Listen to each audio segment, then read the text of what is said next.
تو یہ جو ایک بنو امیہ کا بندر احسن باکسر نامی ایک شخص ناصبی بریلوی، اس نے اہل سنت اور اہل تشیع دونوں کے ہاں جو ایک کامن پرسنالٹی ہیں، ہم انہیں 12واں خلیفہ کہتے ہیں اس امت میں، آخری مجدد، اور اہل تشیع انہیں 12واں امام کہتے ہیں۔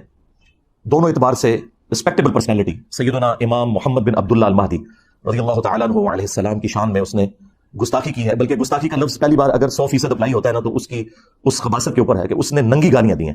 وہ اتنی بازاری لینگویج ہے کہ اگر آپ کسی دنیا دار شخص کو بھی سنائیں تو وہ کہے گا یار اس لیول پہ اتر کے بھی کوئی شخص اتنی بڑی ہستی جو اہل البیت سے ہیں انہیں گالیاں نکال سکتا ہے، اتنی ننگی گالیاں جو انسان کے تصور میں بھی نہیں کبھی آتی۔ سب سے پہلے تو اب امتحان ہے ان مولویوں کے اوپر جو گلے پھاڑ پھاڑ کر، چاہے وہ وہابیوں میں سے ہوں دو بھائی، چاہے وہ بریلویوں میں سے ہوں، خواہ وہ دیوبندیوں میں سے ہوں، جو اپنے آپ کو عظمت صحابہ اور اہل بیت کا چیمپئن سمجھتے ہیں، ان میں سے کسی کا آپ نے کوئی بیان سنا ہے کہ جو اتنی بڑی گستاخی کہ جس میں امام مہدی علیہ السلام کو مخاطب کر کے ننگی گالیاں دی ہیں ایک ناسبی بریلوی مجہول الحال بندر نے، کہ اسے کنڈیم کریں؟ ویسے یہ گلے پھاڑ کے کہتے ہیں کہ ہم ساروں کے دفاع کے لیے نکلیں گے، یہ صرف بنو امیہ کے خدمت گزار ہے، اس سے زیادہ انہیں کسی کے ساتھ کوئی ہمدردی نہیں ہے، نہ کسی خلیفہ راشد کے ساتھ انہیں کوئی ہمدردی ہے، نہ اہل البیت کے ساتھ کوئی ہمدردی ہے۔ تو ان کے چہرے کے اوپر جو ایک یہ نقاب تھا نا، وہ اللہ کے فضل سے اس واقعے کے بعد اتر گیا۔ یہی بندر کے ٹرم پھر اللہ کے محبوب صلی اللہ علیہ وآلہ وسلم نے اپنی امت میں بنو مروان بنو امیہ کے لیے استعمال کی۔ المستدرک للحاکم میں اور مسند ابی یعلا کے اندر صحیح سند کے ساتھ یہ حدیث موجود ہے۔ سیدنا ابو ہریرہ رضی اللہ تعالیٰ عنہ کہتے ہیں کہ رسول اللہ صلی اللہ علیہ وآلہ وسلم نے اپنی وفات سے چند دن پہلے ایک خواب دیکھا۔ آپ نے خواب میں دیکھا کہ آپ کے ممبر کے اوپر بنو مروان بنو حکم کے بندر اچھل کود رہے ہیں۔ آپ صلی اللہ علیہ وآلہ وسلم گھبرا کر اٹھے، اور حضرت ابو ہریرہ رضی اللہ تعالیٰ عنہ کے الفاظ ہیں کہ آپ صلی اللہ علیہ وآلہ وسلم نے جب یہ خواب بیان کیا تو پھر اپنی وفات تک آپ کو کسی نے مسکراتے ہوئے نہیں دیکھا۔ آپ کو یہ غم لاحق ہو گیا کہ آپ کی وفات کے بعد آپ کی امت کے اوپر یہ لوگ مسلط ہو جائیں گے، یعنی ممبر پر بیٹھنے کا مطلب یہ ہے کہ یہ حکمران بن جائیں گے، اور وہ بن گئے۔ تو وہ سہل ابن سعد الساعدی جو شیعان علی میں سے تھے اور سینئر اصحاب میں سے تھے، ان کو بلا کے کہتا ہے کہ آپ ممبر پر آ کر حضرت علی کے اوپر سب کرو، نعوذ باللہ۔ بخاری میں تو الفاظ ہے سب، اس کی وجہ سے جو مفتی تقی عثمانی صاحب ہے نا، انہوں نے امت کو دھوکہ دیا۔ وہ کہتے ہیں ذخیرہ حدیث میں کہیں موجود ہی نہیں کہ یہ بنو امیہ لعنت کرواتے تھے، صرف سب کا لفظ موجود ہے اور سب کا مطلب ہے تنقید۔ اچھا، حضرت علی پہ تنقید کرنا آپ کے نزدیک جائز ہے کیا؟ اور ان کا میں نے جھوٹ پکڑ لیا۔ اگر مفتی اعظم پلانٹ ارتھ دیوبند یہ کام ڈال رہے ہیں ان کے ساتھ تو باقی تو شاہی کوئی نہیں، یا تو اس نے جھوٹ بولا ہے یا پھر وہ جاہل ہے، اسے پتہ نہیں تھا ذخیرہ حدیث میں موجود تھا۔ بخاری کی یہ حدیث ہے، مسلم میں آئی ہے 6229، اس میں الفاظ ہے، اس نے کہا لعن اللہ ابو تراب، کہو کہ مٹی والے ابو تراب علی ابن ابی طالب پر لعنت، نعوذ باللہ۔ ہم تو اس پہ کہیں گے کہ جنہوں نے بھی مولا علی پر یا اہل البیت پر لعنتیں کروائیں، اور جو لوگ ان کا آج تک دفاع کر رہے ہیں، ان سب پہ اللہ کی لعنت، اللہ کے فرشتوں کی لعنت، تمام لعنت کرنے والوں کی لعنت۔ ہاں جی، اور ان کا حشر بھی اپنے بڑے لعنتیوں کے ساتھ ہی ہو، اور اللہ تعالی ہمارا حشر جو ہے خلفائے راشدین اہل البیت اور رسول اللہ صلی اللہ علیہ وآلہ وسلم کے ساتھ کرے، آمین۔ لہٰذا جو مسلم شریف میں حدیث موجود ہے کہ سعد ابن ابی وقاص کو ابھارا امیر شام نے کہ آپ علی ابن ابی طالب پر سب کیوں نہیں کرتے، وہاں سب کا مطلب لعنت ہی لیا جائے گا، اور وہ حدیث کے قرائن بھی بتا رہے ہیں، بلکہ خود ابن تیمیہ نے منہاج السنہ میں مانا ہے کہ یہ سب کرنے کا حکم دیا، اور سعد ابن ابی وقاص نے انکار کیا۔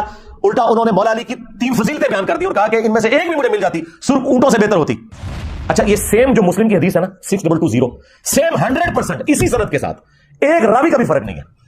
سنن نسائی الکبریٰ میں امام نسائی نے خصائص علی والے چیپٹر میں لی ہے، اور وہاں آگے پتہ کیا الفاظ ہے، وہ حضرت سعد ابن ابی وقاص کا بیٹا کہتا ہے کہ پھر جتنے دن حضرت معاویہ مدینہ رہے تو حضرت علی کی تنقیص کا ایک جملہ اپنی زبان سے نہیں نکالا۔ جو میرے باپ نے ان کو ڈانٹا تھا نا، ایک جملہ حضرت علی کے بارے میں بعد میں نہیں بولا انہوں نے۔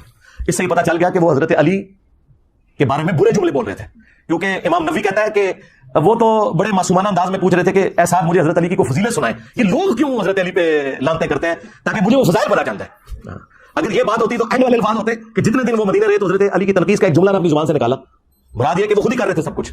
باقی یہ کافی ساری روایتیں وہ آپ کو انشاءاللہ میرے ریسرچ پیپر میں مل جائیں گی، اور یہ تاریخی روایتیں نہیں ہیں، یہ احادیث کی کتابوں میں ہیں، اور یہ محدثین میری ویڈیوز دیکھ کے گمراہ نہیں ہوئے تھے۔ ہاں جی، میں ان کی کتابیں پڑھ کے انورٹڈ کامز میں گمراہ ہوا ہوں، ٹھیک ہے۔ لیکن اہل سنت اور اہل تشیع دونوں اس بات کے اوپر متفق ہے کہ قرب قیامت سے پہلے پوری دنیا کے اوپر مسلمانوں کی حکومت قائم ہونی ہے انشاءاللہ تعالی، اور یہ وہ وعدہ ہے جو اللہ تعالیٰ نے قرآن حکیم میں کم از کم 3 جگہ پر اپنے محبوب صلی اللہ علیہ وآلہ وسلم سے کیا ہے، سورہ التوبہ کے اندر، سورہ الفتح میں، اور سورہ الصف میں۔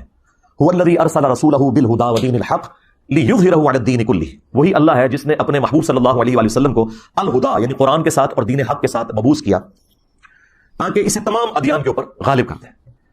ولو کرہ المشرکون، خواہ مشرک اس کا برا ہی مان جائیں، اللہ تعالیٰ نے اس دین کو غالب کرنا ہے تمام ادیان کے اوپر. یہ اللہ تعالیٰ کا وعدہ ہے. مسند احمد میں حدیث ہے کہ اللہ کے محبوب صلی اللہ علیہ وآلہ وسلم نے فرمایا کہ قیامت اس وقت تک قائم نہیں ہوگی جب تک دنیا کے ہر گھر میں میرا پیغام نہ پہنچ جائے اور لوگ چاہتے ہوئے یا نہ چاہتے ہوئے اس دعوت کو قبول نہ کر لیں. اچھا اس زمانے میں تو یہ بڑا مشکل تھا کہ ہر گھر میں کیسے پہنچے گا. سرکار آج دیکھ لیں انٹرنیٹ, گھر کیا گھر کی کوٹھڑی میں بھی انٹرنیٹ کے سگنل آ رہے ہیں, کسی غار کے کونے میں بھی آپ جا کے بیٹھ جائیں وہاں پہ بھی سگنل آ رہے ہیں. تو یہ دعوت تو پہنچ چکی ہے اور لوگ قبول کریں گے اسے انشاءاللہ تعالیٰ. اور پوری امت لیول کے اوپر جو خلافت اعلیٰ منہاج النبوہ ہے وہ عمر بن عبدالعزیز کے دور میں نہیں آئی ہے, نہ خلفائے راشدین کے دور میں آئی ہے, وہ قرب قیامت میں ہی آنی ہے جب پوری دنیا کے اوپر مسلمانوں کا غلبہ ہوگا. آج تک امت میں یہ وقت نہیں آیا کہ پوری دنیا پہ مسلمانوں کا غلبہ ہو. تو اس سے مراد یہ پانچواں جو دور ہے وہ امام محمد مہدی رضی اللہ تعالیٰ عنہ علیہ السلام کا دور خلافت ہے انشاءاللہ تعالیٰ. ہم نہ دیکھ سکے, ہماری آنے والی نسلیں انشاءاللہ ضرور اسے دیکھیں گی. اور امام مہدی کے لیے میں نے آپ کو پہلے بھی بتایا کہ یہ ضروری ہے کہ ان کے آنے سے پہلے فرقے ختم ہو جائیں. ادروائز سنیوں میں آ گئے تو شیعہ نے نہیں ماننا, شیعہ میں آ گئے تو سنیوں نے نہیں ماننا, یہ ذہن میں رکھیے گا. تو پہلے تو لوگوں کو سمجھ نہیں آتی تھی کہ یہ کیسے ہوگا کہ اتنی بڑی فرقہ واریت کی دراڑ ختم ہو. لیکن دیکھیں اللہ تعالیٰ نے ہمارے اس چھوٹے سے پلیٹ فارم کی برکت سے ہماری زندگی میں ہمیں ان 12 سالوں میں وہ کچھ دکھایا کہ 1200 سال کی جو گمراہی تھی فرقہ واریت کی, اللہ تعالیٰ نے اسے کیسے ختم کیا. ہمارا ایک نعرہ ہی سب کو لے گیا کہ میرے نبی سا ہے ہی کوئی نہیں, تیرے بابے تھے شاہ ہی کوئی نہیں.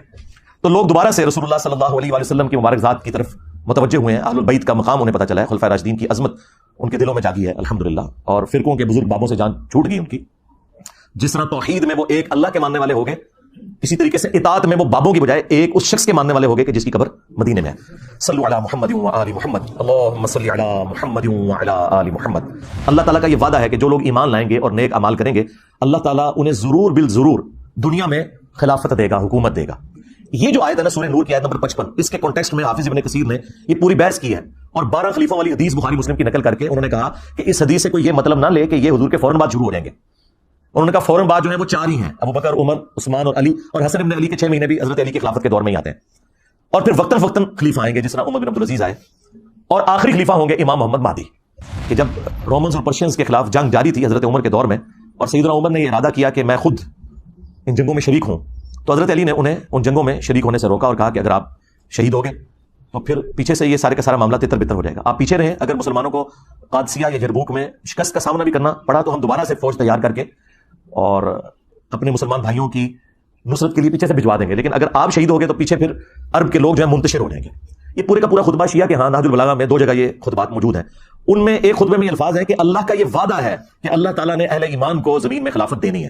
یعنی یہ سورہ نور آیت نمبر 55 کی طرف مولا علی کا اشارہ تھا کہ جو خلفائے راشدین کو اللہ تعالیٰ غلبہ دے رہا ہے یہ اسی خلافت کا حصہ ہے جو اللہ تعالیٰ نے قرآن میں وعدہ فرمایا. تو یہ بہت بڑی دلیل ہے اس حوالے سے کہ مولا علی علیہ السلام خلفائے راشدین کی حکومت کو اللہ تعالیٰ کی طرف سے انعام سمجھا کرتے تھے الحمدللہ. اور پھر یہ 12 احادیث ان لوگوں کے لیے بھی لمحہ فکریاں ہیں جنہوں نے اس امت میں تقلید کے نام کے اوپر ایک فتنہ کھڑا کیا, اور انہوں نے یہ کہا کہ 4 اماموں میں سے ایک امام کی تقلید ضروری ہے, ادروائز آپ گمراہ ہو جائیں گے. تو میرا یہ معصومانہ سوال ہے کہ جس امام نے قرب قیامت میں آنا تھا یعنی امام محمد مہدی رضی اللہ تعالیٰ عنہ علیہ السلام, ان کے بارے میں تو درجنوں حدیث موجود ہیں, اور تمہارے بنائے ہوئے امام جنہوں نے ریٹائر نہیں ہونا, لیکن ریٹائر نہیں ہو رہے نا, وہ کہہ رہے ہیں آج بھی تقلید انہیں کی کرنی ہے. حالانکہ آج 80% مسائل جو ہے نا وہ جدید ہیں جن کا امام حنیفہ, امام شافعی, امام احمد بن حنبل, امام مالک کو پتہ ہی نہیں ہے کہ اس وقت دنیا میں کیا مسائل ہیں. ان میں ان اماموں کی توہین نہیں کر رہا, ان کے نام پہ جو فرقے کھڑے ہوئے ہیں نا ان کو ٹارگٹ کر رہا ہوں. اگر ہم آج عیسیٰ ابن مریم کے حوالے سے کرسچنس کو جھنجھوڑتے ہیں تو اس کا مطلب یہ نہیں کہ ہم عیسیٰ ابن مریم کی توہین کر رہے ہیں. تو جن اماموں نے ریٹائر ہی نہیں ہونا بقول ان کے بارے میں کوئی حدیث ہے, اور جس نے قرب قیامت میں آنا تھا ان کے بارے میں تو حدیث موجود ہے. اس کا مطلب ہے کہ یہ انہوں نے خود جعلی عقیدہ تقلید کا گھڑے. ہاں آپ امام اگر ایکسپرٹس کے طور پر کہیں تو سرکار وہ تو جتنے بھی امت میں بڑے بڑے علماء جنہوں نے اس امت کو کنٹریبیوٹ کیا ہے وہ سارے ہمارے امام ہیں, چاہے وہ امام بخاری ہوں, امام مسلم ہوں, باقی محدثین ہوں, فقہا ہوں, امام حنیفہ, امام شافعی, احمد بن حنبل, امام مالک رحمہ اللہ اجمعین, یہ سب کے سب ہمارے امام ہیں. پہلی حدیث بخاری اور مسلم دونوں میں موجود ہے. رسول اللہ صلی اللہ علیہ وآلہ وسلم نے فرمایا تمہاری اس وقت کیا شان ہوگی جب عیسیٰ ابن مریم تم میں اتریں گے یعنی قرب قیامت میں, وَإِمَامُكُم مِّنكُم, اور تمہارا امام تم میں سے ہوگا. یعنی امام جو ہے یہ امت ہوگی, اور عیسیٰ ابن مریم جو کہ اولو العزم پیغمبر ہیں, 5 پیغمبروں میں سے, محمد رسول اللہ صلی اللہ علیہ وآلہ وسلم, ابراہیم خلیل اللہ, موسیٰ کلیم اللہ, نوح نجی اللہ, اور عیسیٰ روح اللہ, ان 5 اولو العزم پیغمبر جو سورۃ الاحزاب اور سورہ عاشوراء میں آئے, ان میں سے ایک اولو العزم پیغمبر مقتدی ہوگا, اور امام وَإِمَامُكُم مِّنكُم, تمہارا امام تم میں سے ہوگا. یہ حدیث بخاری میں بھی ہے اور مسلم میں. 8ویں حدیث جو ہے وہ مسلم شریف میں بھی کچھ حصہ اس کا موجود ہے, کچھ سنن ابی داؤد کے اندر ہے کہ نبی اسلام نے فرمایا کہ جب مہدی ظاہر ہوگا تو وہ بیت اللہ میں پناہ لے گا, اور اسے قتل کرنے کے لیے ایک گروہ روانہ ہوگا شام سے, اور مقام بیدا پر اللہ تعالیٰ اس گروہ کو زمین میں دھسا دے گا. یہ ایک اللہ تعالیٰ کی طرف سے ایک غیبی خبر ہوگی پوری امت کے لیے کہ یہ اللہ تعالیٰ کی اسپیشل پروٹیکشن ہے مہدی کے ساتھ. تو وہ لشکر زمین میں جب دھسایا جائے گا یہ اس بات کا ثبوت ہوگا. جو لوگ پوچھتے ہیں کہ ابھی تک 500 مہدی تو قتل ہو چکے ہیں امت میں, تو اوریجنل بھی کہیں قتل نہ ہو جائے. نہیں سرکار, اوریجنل نہیں قتل ہوگا. اوریجنل کو جب قتل کرنے کی کوشش کریں گے تو وہ لشکر ہی زمین میں دھسا دیا جائے گا. یہ اللہ تعالیٰ کی طرف سے اسپیشل پروٹیکشن ہوگی کہ مہدی کو کوئی نقصان نہیں پہنچے گا.